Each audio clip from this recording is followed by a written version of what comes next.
Good morning, students, all of you.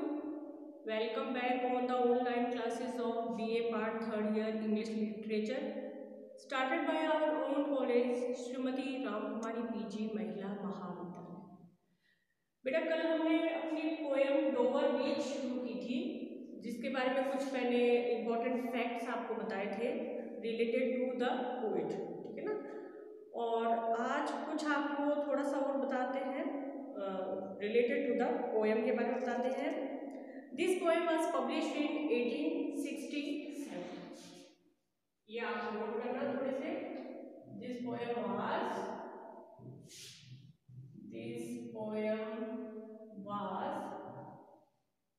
published in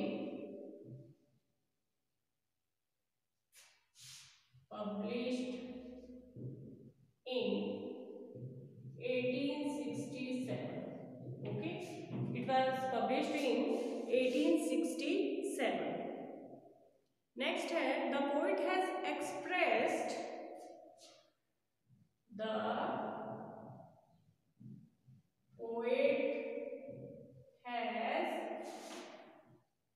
expressed the poet has expressed okay pessimism in this poem. Pessimism, ठीक है, pessimism in this poem.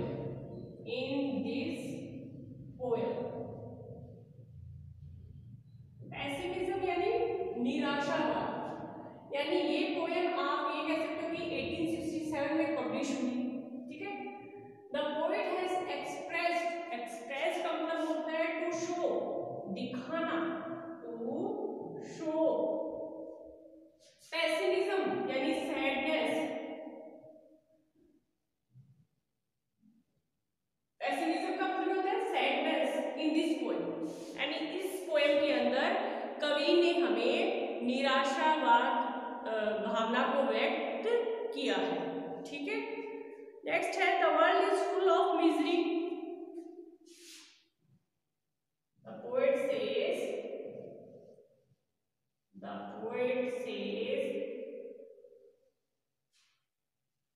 that the world is full of misery, that the world is full of misery, ठीक है। The world is full of misery यानी संसार है वो दुखों से भरा हुआ है। कवि ये कहना चाहता है कि जो संसार है वो दुखों से भरा हुआ है और हम प्रत्येक मनुष्य उन दुखों को सहन करते हैं, ठीक है। इसलिए इसमें निराशावाद भावना को व्यक्त किया है इस पोएम के अंदर, ठीक है। In olden times man had faith and love for each other. इन क्या है, इस पोएम में ये भी दिखाना चाहता है कि इन ओल्डन टाइम्स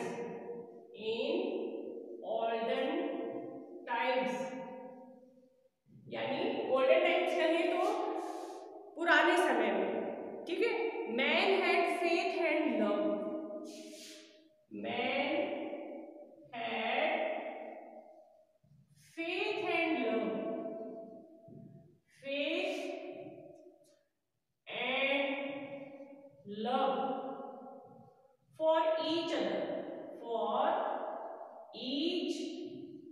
अदर, यानी पुराने समय की अगर हम बात करें, इन ओल्डन टाइम्स पुराने समय की बात करें तो मैन जो थे, व्यक्ति जो थे, उनको एक दूसरे पर विश्वास था, फेथ मतलब विश्वास था, और सभी एक दूसरे से प्रेम की भावना रखते थे। लेकिन आज के युग की, प्रेजेंट टाइम की बात करें तो man had no faith and love for each other, यानी मनुष्यों को ना तो एक दूसरे पर विश्वास है और ना ही एक दूसरे से प्रेम है, यानी व्यक्ति व्यक्ति को नहीं चाहता है, मनुष्य मनुष्य को नहीं चाहता है, ठीक है। ये है। अब है, they lost the love and fight with each other and now they lost they lost the faith and love, the faith and love, and now they lost the faith and love। और आज के युग में, आज के समय में वो क्या है, फेथ यानी विश्वास और लव यानी प्रेम खो चुके हैं। And fight with each other, and fight with each other, and fight with each other। और आज के समय में मनुष्य मनुष्य से लड़ता है, झगड़ता है।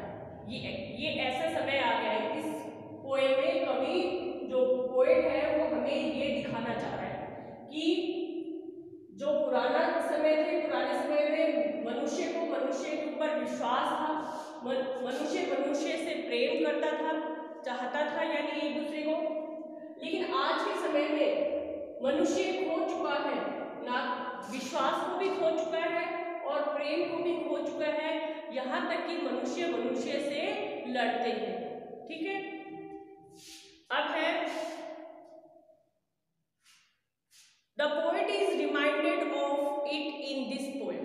इस पोएम में मैं यहां लिखी हूं, द पोएट इज रिमाइंडेड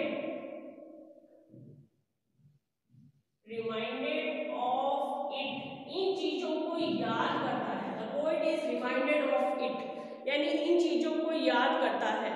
ठीक है, किन चीजों को याद करता है कि पुराने समय में लोगों के ऊपर विश्वास था, एक दूसरे से प्रेम था।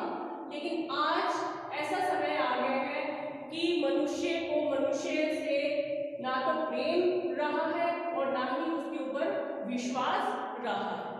ठीक है, तो ये इस पोएम के अंदर जो पोएट है कौन, मैथ्यू आर्नोल्ड हमें दिखाना चाहता है। कल लिखा था मैथ्यू आर्नोल्ड, ये इसका पोएट है। ये हमें दिखाना चाहता है कि a man had no faith and love in present time। ठीक है, अब चलते हैं पोएम की तरफ, पोएम को पढ़ते हैं थोड़ा सा। देखो पोएट कह रहा है द सी इज काम टू नाइट। काम, काम का मतलब होता है शांत होना। क्या होता है, शांत होना। टू नाइट यानी आज की रात, यानी यहां जो लवर है और लवर वो अपने बिलव से कह रहा है, लवर है वो बिलव से कह रहा है, क्या कह रहा है, द सी इज काम टू नाइट। जो सी है, जो समुद्र है, वो आज रात को शांत है। ठीक है, द सी इज काम टू नाइट। आगे कह रहा है द टाइड, क्या है, टाइड यानी लहरों की बात कर रहा है, टाइड।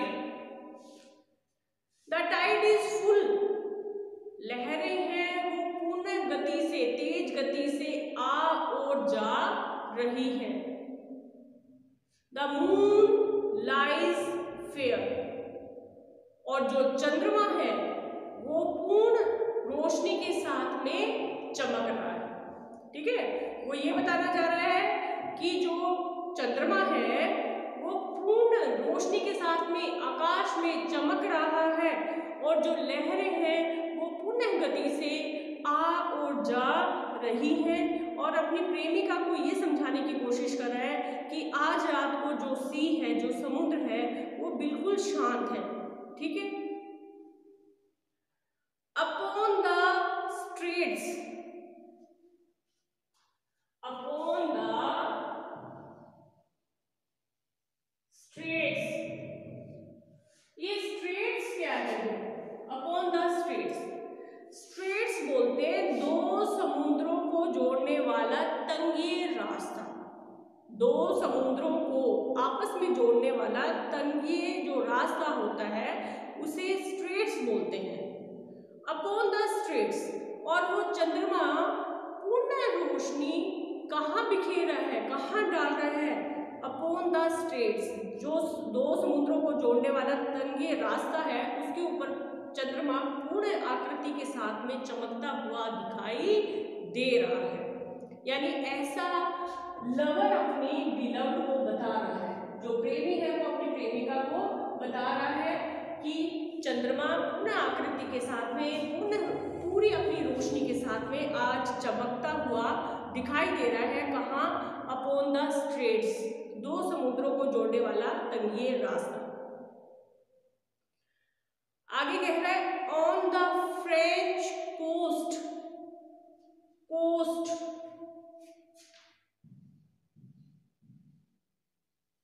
बोलते हैं तट को, किनारे को। कोस्ट किसको बोलते हैं? तट को, किनारे को। On the French coast the light gleams, gleams, ठीक है। ग्लीम्स का मतलब होता है चमकना, यानी शाइनिंग, शाइनिंग, ग्लीम यानी शाइनिंग, ठीक है। अब कह रहे हैं ये जो चंद्रमा है ये चमक रहा है, दो समुद्रों को जोड़ने वाले तंगीय रास्ते पर चमक रहा है। और जो फ्रेंच का तट है, ऑन द फ्रेंच कोस्ट, यानी जो फ्रेंच का तट है, the light gleams and is gone, चंद्रमा की रोशनी चमकती हुई दिखाई दे रही है। एंड इज गोन यानी कभी चमक रही है, कभी नहीं चमकती हुई दिखाई दे रही है। क्योंकि कई बार क्या होता है कि चांद चमकता है पूरी रोशनी के साथ में, लेकिन बीच में बादल आ जाते हैं तो वो चंद्रमा की रोशनी पूर्ण रूप से धरती पर नहीं पहुंचती है ना। और जैसे ही बादल गायब होते हैं दोबारा चंद्रमा की रोशनी धरती पर पहुंचती है और धरती पर रोशनी बिखेरती है। तो इसलिए वो कह रहे हैं on the French coast the light gleams and is gone, gleams and is gone यानी कभी चमक रही है कभी जा रही है, रोशनी कभी चमकती हुई दिखाई दे रही है, कभी अंधेरा छा रहा है। अब कह रहे हैं द क्लिफ्स, द क्लिफ्स,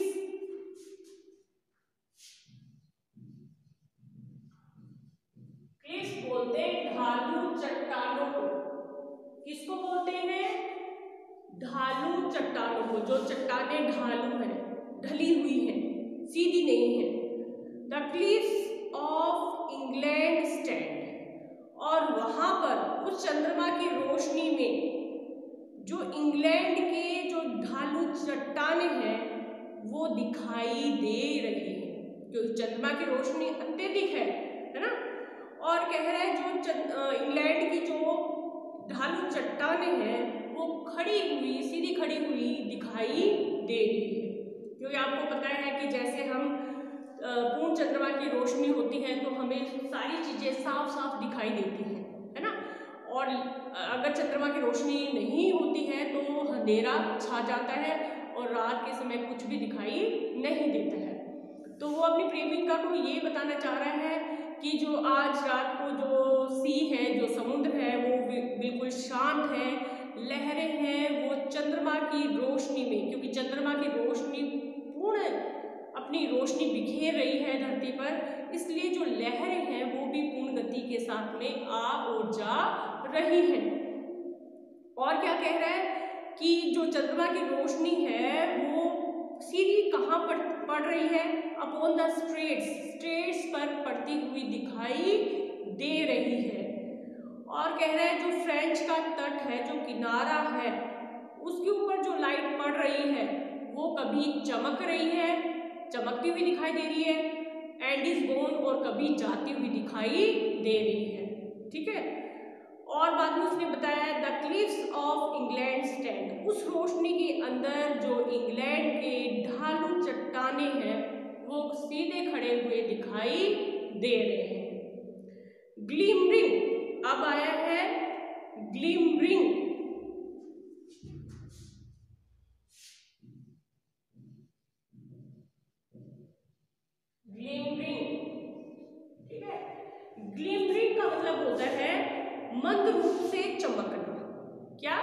मंद रूप से चमकना, धीरे धीरे हल्का हल्का चमकना।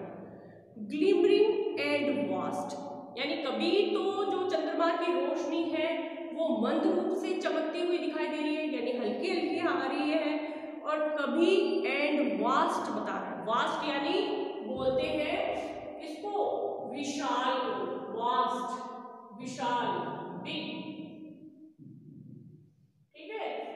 एंड वास्ट यानी कभी तो वो रोशनी मंद मंद चमकती हुई दिखाई दे रही है, और कभी क्या है, विशाल रूप में चमकती हुई दिखाई दे रही है। क्योंकि अभी अभी मैंने बताया था कि जैसे चंद्रमा की रोशनी के आगे अगर बादल आ जाते हैं आकाश में तो वो चंद्रमा की रोशनी को ढक लेते हैं, और चंद्रमा की रोशनी धरती तक, पृथ्वी तक नहीं पहुंचती है।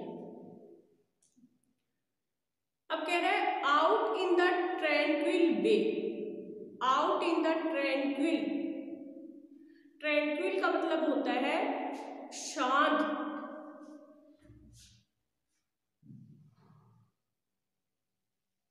ट्रैंक्विल का मतलब होता है शांत, या हम काम भी बोल सकते हैं इसे, काम, ट्रैंक्विल यानी शांत, शांत। और आपका आया है बे, बे बोलते हैं खाड़ी को, इसको बोलते हैं खाड़ी को, ठीक है। और ये चंद्रमा की रोशनी और कहाँ दिखाई दे रही है, बिल्कुल शांत खाड़ी में चमकती हुई दिखाई दे रही है। जो खाड़ी बिल्कुल शांत है, जो घाटी बिल्कुल शांत है, वहां भी चंद्रमा की रोशनी पूर्ण रूप से अपनी रोशनी, चंद्रमा है वो अपनी रोशनी मतलब प्रकट कर रहा है, ठीक है ना। वहां भी पूर्ण रूप से चंद्रमा की रोशनी चारों तरफ फैली हुई है। तो यहाँ पहले जो लवर है उसने अपनी बिलव को बहुत अच्छी तरीके से समझाया है कि जो रात है, आज की रात है, वो बहुत ही शांत है, क्योंकि समुद्र में किसी प्रकार का कोई हलचल नहीं है, समुद्र भी बहुत शांत है, और जो चंद्रमा है वो पूर्ण रूप से चमक रहा है और अपनी रोशनी चारों तरफ बिखेर रहा है, ठीक है। यानी वो ये बता रहे हैं कि कहीं भी किसी प्रकार का कोई अंधेरा नहीं है, जो चंद्रमा है वो पूर्ण रोशनी के साथ में चमकता हुआ दिखाई दे रहा है।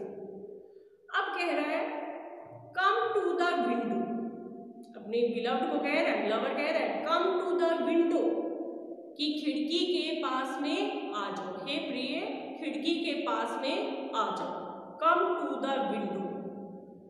Sweet is the night air, कह रहा है स्वीट है, मधुर है, मीठी है, क्या मीठी है, इज द नाइट एयर, जो रात्रि की हवा है वो मधुर खुशबू बिखेर रही है।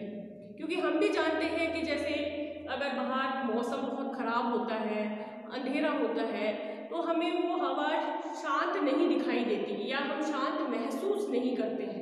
लेकिन जैसे अगर हम रात को चांदनी की रोशनी में बाहर निकलते हैं, हवा भी बहुत धीरे धीरे बहती है, तो हमें ऐसा लगता है कि वातावरण बहुत शांत है, चारों तरफ हमें शांति ही शांति प्रतीत होती है, महसूस होती है, और हमारा मन भी उसमें बहुत खुश होता है, ठीक है ना। क्योंकि ना तो उसमें अंधेरा होता है, और जो चंद्रमा की रोशनी है, चंद्रमा अपनी पूरी रोशनी बिखेरता हुआ दिखाई देता है, और जो हवा है वो भी मंद गति से बहती हुई हम लोगों को अच्छी लगती है। इसलिए वो अपनी बिलव से क्या कह रहा है,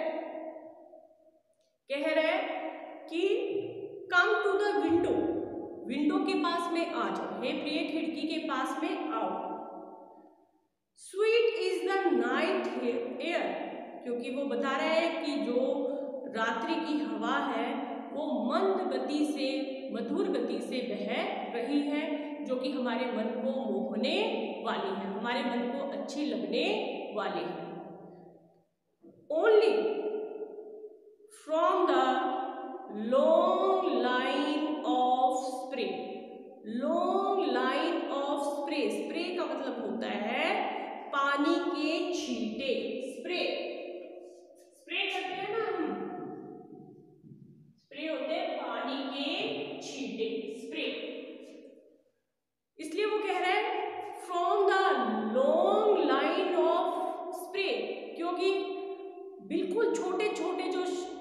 पानी की छींटें हैं वो भी खिड़की से आते हुए प्रतीत होंगी।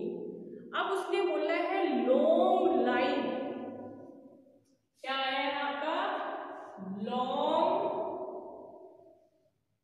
लाइन। अब देखो लॉन्ग और लाइन है यानी एल एल का यूज हुआ है लॉन्ग लाइन, तो यहां पोएट ने एलिट्रेशन का यूज किया है लॉन्ग लाइन, ठीक है। Here the poet uses alliteration, ठीक है। तो उसने बहुत सुंदर कहा, come to the window sweet is the night air only from the long line of spring. आज के लिए बेटा इतना ही, आगे हम नेक्स्ट वीडियो में करेंगे।